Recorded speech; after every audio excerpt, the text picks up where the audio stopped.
interesting stories in the news about kids. I want to tell you about something I've read and seen on the news. And it's an amazing thing, I think. A young woman named Rachel Harrington was sitting on the edge of a pool recently and slipped into the pool, and she started drowning. And her friend Josh Pollard swam from the other end and saved Rachel, just as she was going under for the last time. And they're here. And I want to introduce you to them and let them share their story, if it's all right, okay? Okay. Rachel Harrington and Josh Pollard. Yes, come on. Yeah. Come on. Yes. Okay. I'll sit with you here. John, I need a mic. I'll just stay right here. Thank you, thank you. Oh, boy. Now, your name... Hey, Josh. Oh, you just saw your family? Who did you see out there? That's your dad? What's his name? No.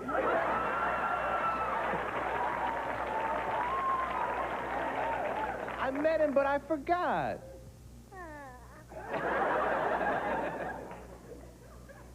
I'll ask him again later. Hi, Rico. Hi. How old are you again? 2. And are you all best friends? Yeah.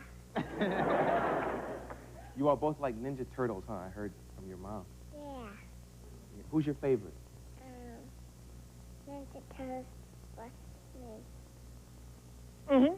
Yeah. Tell me what happened that day at the pool.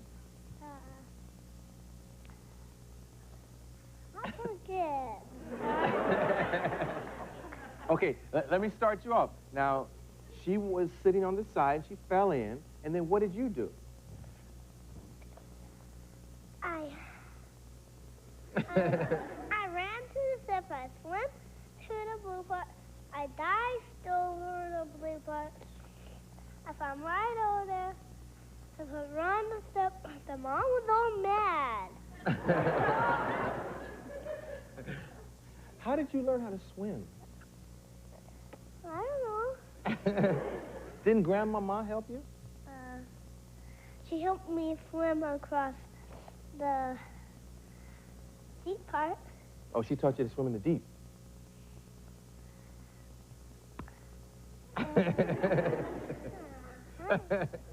You're probably sick of telling this story, aren't you? You know, you're a hero now. I know.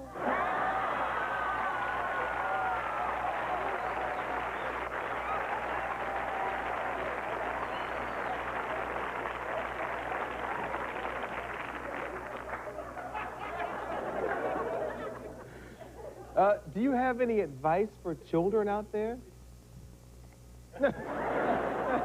Would you like everybody to learn to swim? Your dad told me one of the reasons you learned to swim was because you wanted to go fishing with him. You like to fish? Yeah? What else do you like? You like music? Yeah? Rap music. Yeah. Who's your favorite rapper? Young MC. You like Young MC? Yeah. Do you like music? Yeah. Who's your favorite musician? James. Who? James. Who is that? Janet. Oh. Yeah. Stop still with me, Janet. What's wrong with y'all? Can't y'all hear? Can you dance? Yeah. What was that dance you were doing backstage? What? What is it? Rock. Oh, the lock. Oh, the music they were playing. You like music? Yeah. You like to dance too? Yeah. Because I saw her dancing backstage, and you were kind of just standing watching her. Yeah. Well, we got something for you. I got a present for you. Would you like it? Yeah? What's your dad's name? Yeah, I remember now, Chris. Star, you got something? Once I get down here, I can't get up, so you have to bring it to me. Yes. Oh, yeah. Just because I think what you did was such a brave and heroic deed.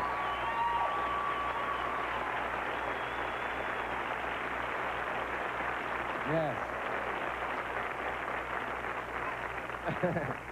If I knew you liked rap music, I would have got you a Young MC tape, but you were just watching her back there. I didn't.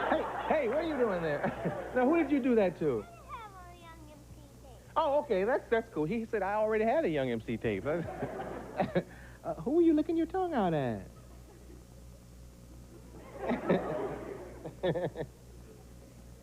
And I got something for you too.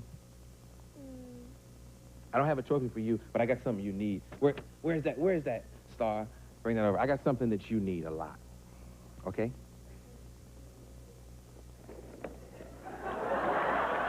Yeah. Listen.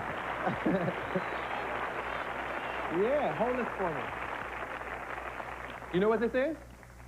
Life jacket. Yeah.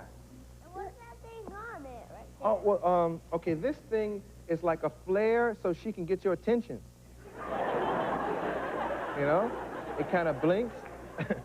It has a lot of stuff on it. It has a pocket here with, like, stuff in it.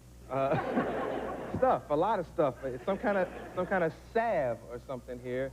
And, Well, when it's there? yeah, and all kind of stuff in here. And there's a knife in case there's sharks in the jacuzzi or something.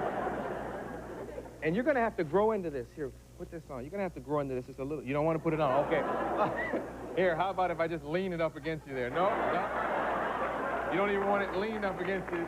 She said, I have on my best red dress. Please get that jacket away from me. Thanks for coming. Okay. I'm gonna have the posse play some music. Maybe we can get him to dance. You think so? Me? You don't think so? Yeah, you. Why? Well, you say you like music, and then when you hear music, you don't dance.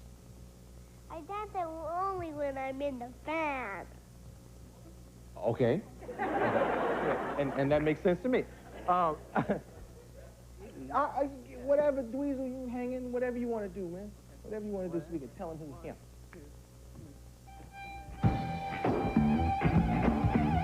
Yeah. Okay, let's get off. Let's get off. Come on. Yeah. We got a great show for you.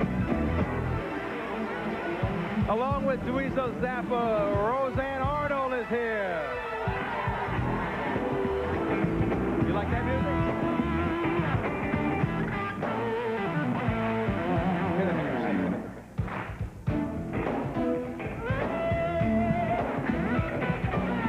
Hi. We're gonna have a good time.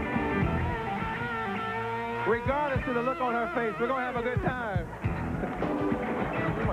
Let's get busy!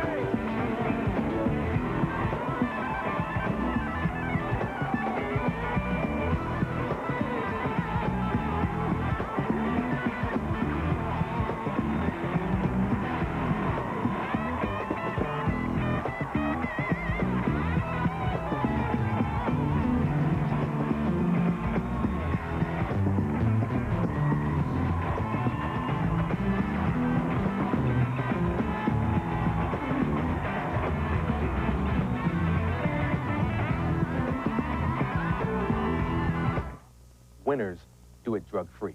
Kick it.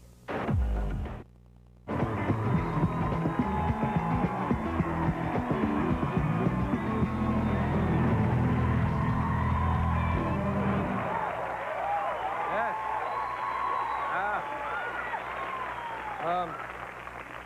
By the way, for those of you tuning in late, F.W. de Klerk's son has jungle fever. Exactly. Okay, Gordy, okay. Join me tomorrow when my guest will be comedian Mario Joyner. Freddie Hubbard will be sitting in with the posse, and Jake and the Fat Man's Joe Penny will be here. Also from Naked Gun 2.5, Priscilla Presley will be here. Last Sunday, this lady renewed her wedding vows and officially changed her name from Roseanne Barr to Roseanne Arnold. Tonight is her first performance using her new name. Please give it up for Roseanne Arnold.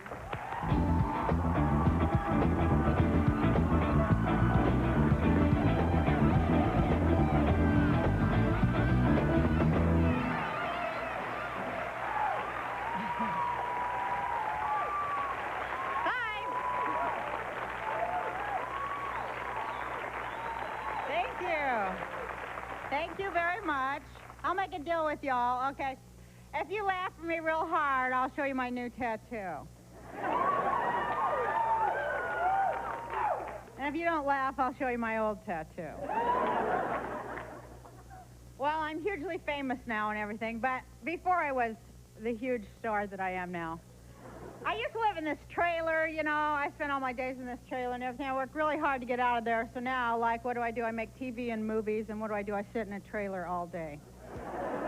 I had a lot of paradoxes like that in my life, you know. Like, when I used to be poor, I spent my whole day, you know, thinking about being rich, pretending I was rich, and now I am rich, and I have to spend my whole day on my show pretending like I'm poor. So, I don't know if life gets any better than that, but I don't fit in too good out here, in case you didn't realize that, but, you know, like going to Hollywood parties and stuff, I don't know, it's really weird for me because it's not like no party I've ever been to before, you know. Go to these parties, I spend like the first hour wandering around this great big old house looking for the keg, and,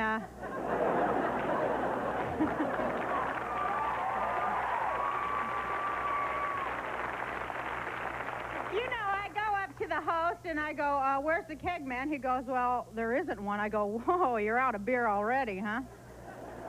Well, let's pass the hat. I'll make the run. You buy, I'll fly. But it's weird being at Hollywood parties and everything, because nobody's there to have a good time or nothing, and all they care about is, like, kissing the butt of the most famous person there, you know, and that's usually me. And,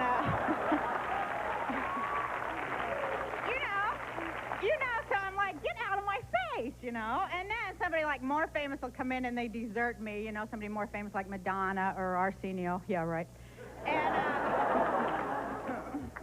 oh, he's not even there, but, you know, then they'll desert me, and when I don't get a lot of attention, well, then I feel really insecure, you know, and I'm like, hey, you guys, I'm famous, hey, where'd y'all go, I'm famous, remember me, I sang the national anthem and everybody got really pissed, remember?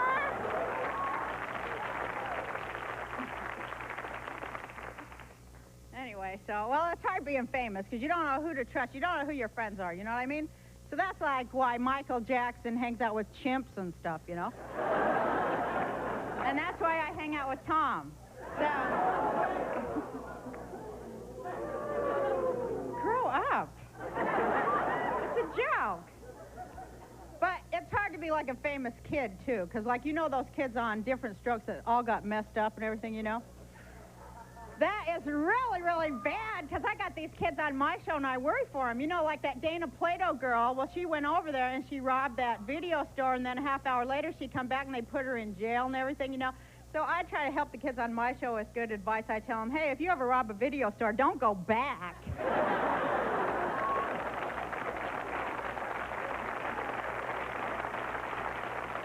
But you get really screwed up when you're growing up as a girl. You know, you could get really screwed up because you don't have nothing to think about, you know. Like, especially what screws you up is Barbie. I've got it all figured out. Playing with Barbie, because there was always, like, Bride Barbie, Malibu Barbie, you know, that kind of stuff. Playing with Barbie, I mean, that does not prepare you for the true horror of a real woman's life. Do you know what I'm talking about? Now, if they would have only had, like, abused trailer court Barbie, you know, I might have avoided a lot of crap. You know what I'm talking about? You know, like Butch Barbie, alcoholic Barbie, you know.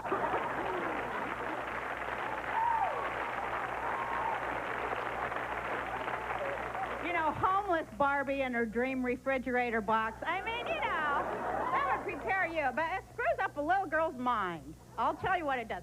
Like, and the boy dolls, playing with that, you could get, like, really sexually messed up in your mind playing with those little boy dolls, because it's really scary, because even the most macho of all the boy dolls, G.I. Joe, even he has a vagina. You know, it really screw you up. You get really messed up. Well, as you know, the worst thing you can say to any fat person person, and this really pisses me off when people say it to me, too, as they go, God, you got such a pretty face. That really makes me so mad, because you know what they mean. You'd be good looking as a head.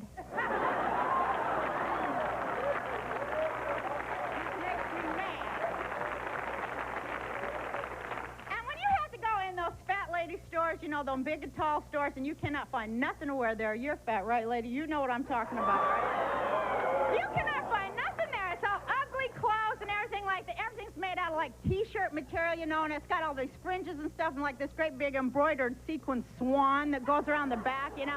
You end up looking like a float in the Rose Bowl parade. They're kind of like, here, try this on, Roseanne. It was made by 20,000 students in Pasadena. Those tall women in there with that bad attitude because they think they're just so much better because they're tall. You know, that really makes me mad because I just feel like going up to them and go, you know, hey, Beanpole, you're a freak, too. I can lose weight, but the best you can hope for is amputation.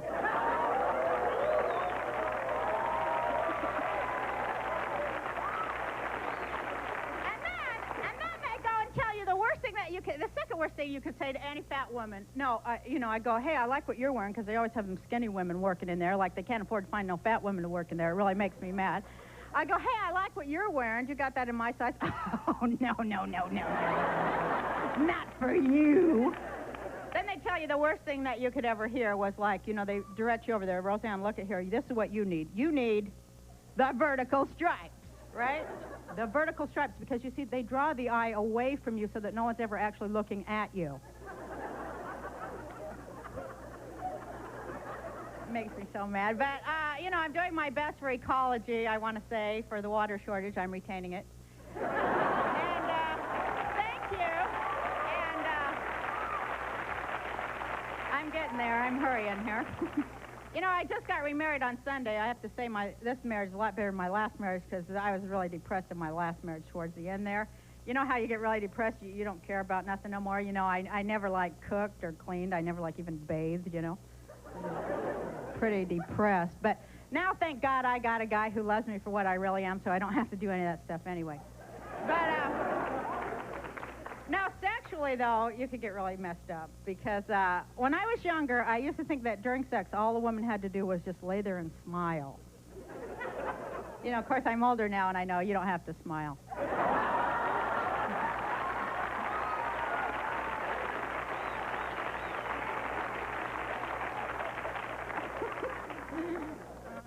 You know, because you read that in, like, 17 magazine, all those horrible women's magazines like Cosmopolitan, they all tell, you know, that you're supposed to lay there and smile up at the guy like, my, aren't you doing a very good job? So I am in this new relationship and everything. My husband's younger than me, and so, you know, you try to act innocent because that's what the men like. The men like it when you act innocent, right? Even though you have 4 kids and everything. But you try to act all innocent for the man and everything, but I'll tell you, ladies, it is hard, as you know, after 35. It is really, really hard to act innocent, you know, because, let's face it, you've done it. You've had sex. You've had sex about 1,000,000 times because that's just the kind of gal you are. And you're trying to act all innocent for this guy, but then you just snap right in the middle there, and the old whore that you really are comes out. You know?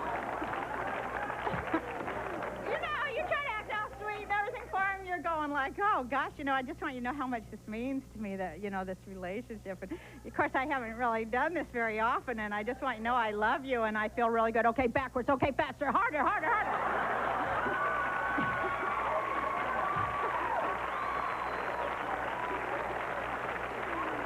Keep those doggies rolling, right.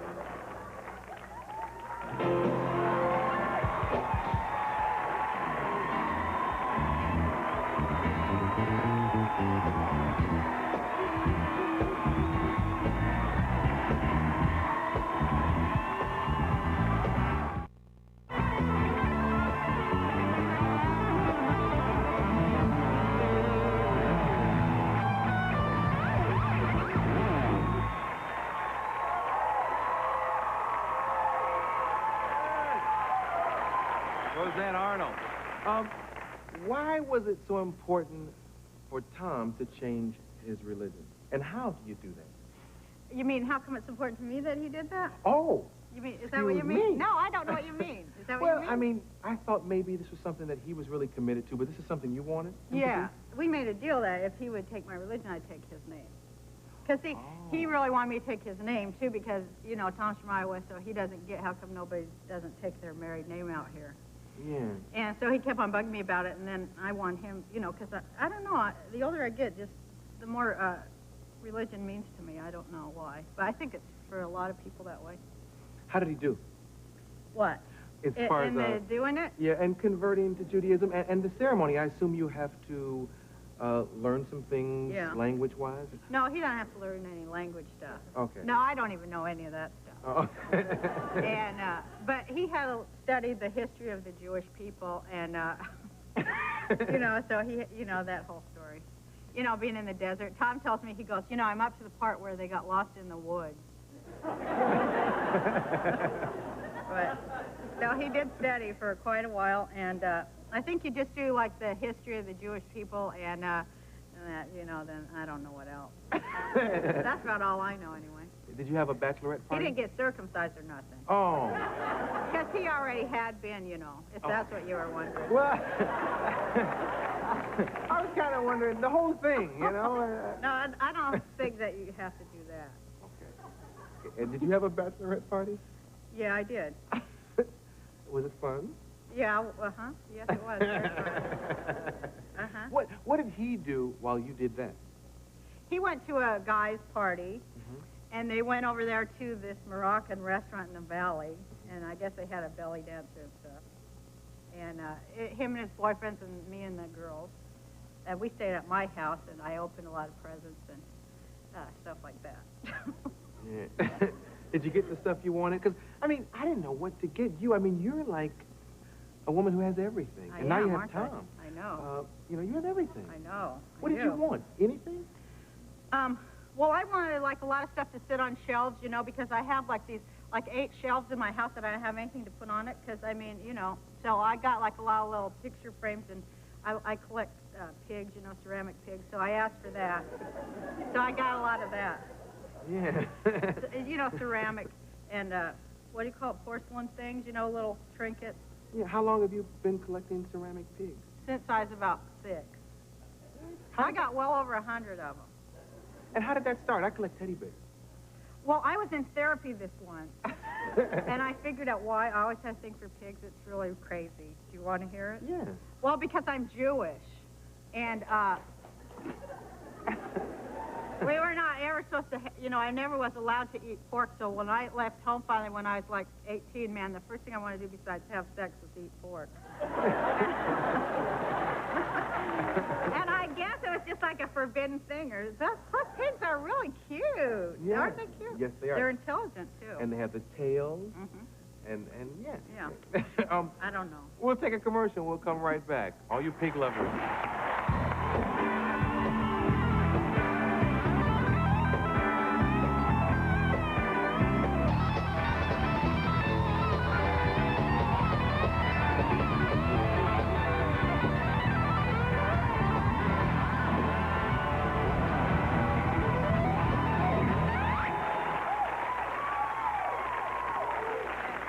Did you recently buy a farm in Iowa? 600 acres. Well, 700 acres now.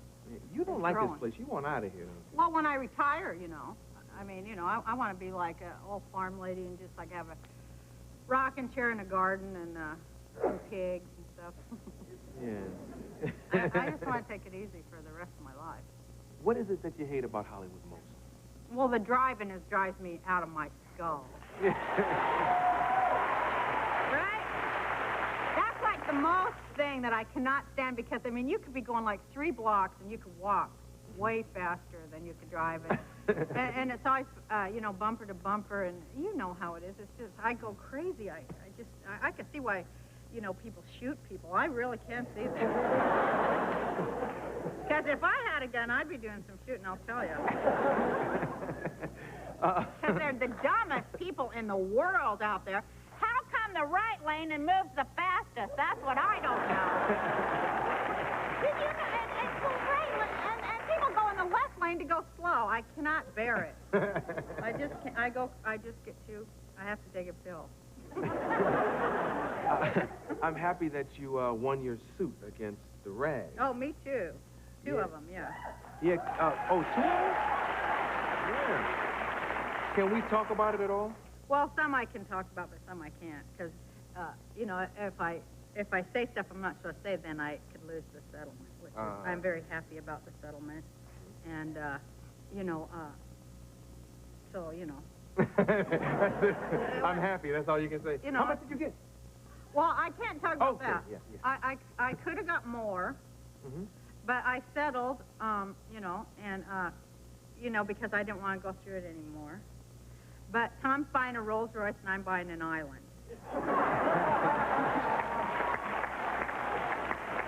you people, you know what? You people do not read that stuff anymore. And if you see people in the grocery store, give them a really nasty look.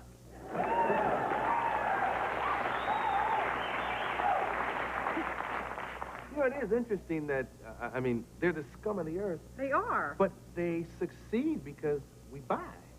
Well, I know, but, you know, I can see it because, like, you know, you want something to read when you're sitting up there on the toilet. But, you know, that's where you all read it. You know that that's where nobody reads it at, like, any table or where people are around. You have to read it behind the locked door when you're in the bathroom.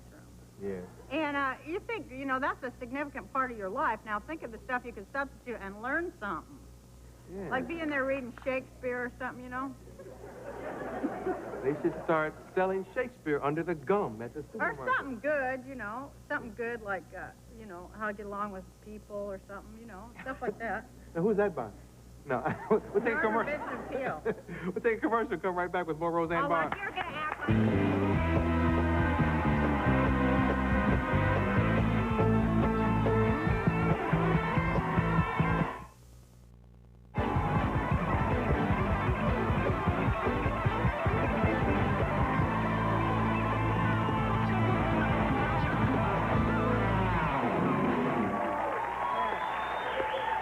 Let's see, now we should talk a little bit about the tour. I'm so nice tonight. You are. You're I didn't so even nice. when we talked about the bachelorette party, you see how I just let you go, and I know there was some skinny dipping and nakedness going on there. I didn't even get into it. I know but, you're really nice. Yeah, and I think you should tell them about Well, that. But I'm not going I would tell all my girlfriends and me, there was 20 of us. Well, we also got our clothes and got in the pool for when Tom came home, so we were going to sing a song to him. You know, going to the chapel because we're going to get married, that song. And he walked out there because he didn't expect it, and he got really scared, and he ran right upstairs. That Tom. When does the tour start? It starts Thursday night, I'm in Seattle. Friday night, I'm in Vancouver.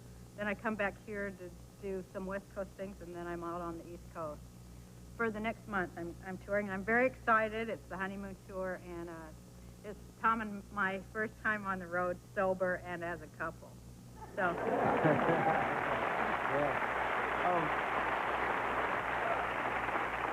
As we were going to commercial, I called you Roseanne Barr. It's going to be hard to break that habit. I know. By the way, you look good. Thank you. You are. Yeah. Say what you said about you have a pretty face. Well, I just said, when she came over, I said, you have a pretty face. But you have lost a little weight. Yeah, I lost 45, and thanks. And I'm doing real well, and, you know, Tom's lost 80.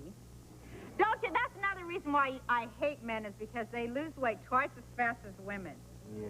That is reason enough to hate them right there. And they eat way more, huh? And they just drop it. He would lose like 10 pounds in a week and stuff. That really makes me so mad.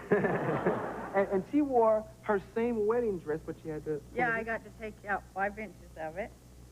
And that was really cool. I had a beautiful wedding. Did Tom carry you over the threshold? Well, he told me, here's how he's been talking for like last month, because, you know, he's in weight training, you know. So he told me, I'm going to lift you over that thing because, and I go, you aren't going to be able to lift me. He goes, yes, I can. I've been bench pressing 300 pounds. I can lift you. You know, because like I weigh, now I'm really happy because I weigh under 200, which is like really full for me. Yeah. And so he's talking and talking and talking. So then we go to the hotel. So he lifts me up to carry me, and he dumps me. He drops me. As soon as he gets me up, he drops me on the ground, and then, you know, I got so mad because I told him not to do it over and over, but he said, no, I'm going to do it, I'm going to do it. So then he told me that it was my wedding dress. He says, that's how come we couldn't live, because it was my dress. So he had me take off my wedding dress and lay on the edge of the bed. So that he could lift me, and in case he dropped me, I'd fall just on the bed, you know. So it's all preset. So he lifts me like this, and of course he gets me about an inch off and drops me. Then we got in this huge fight, and I told him, I call him a wimp. I go, you're so weak. You're not training. And he ran from naked women. He came, you know, I mean... Well, I was mad because he was really wimpy, and so you know what he said to me? He told me...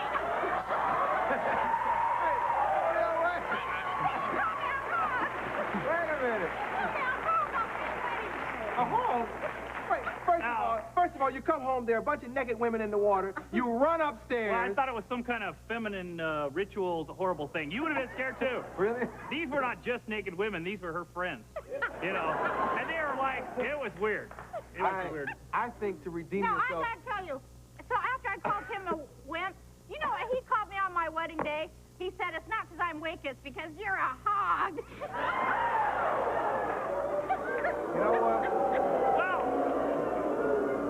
I think to redeem yourself, you know what? She called me a wimp. I was a little sensitive. I meant hog in the nicest possible way.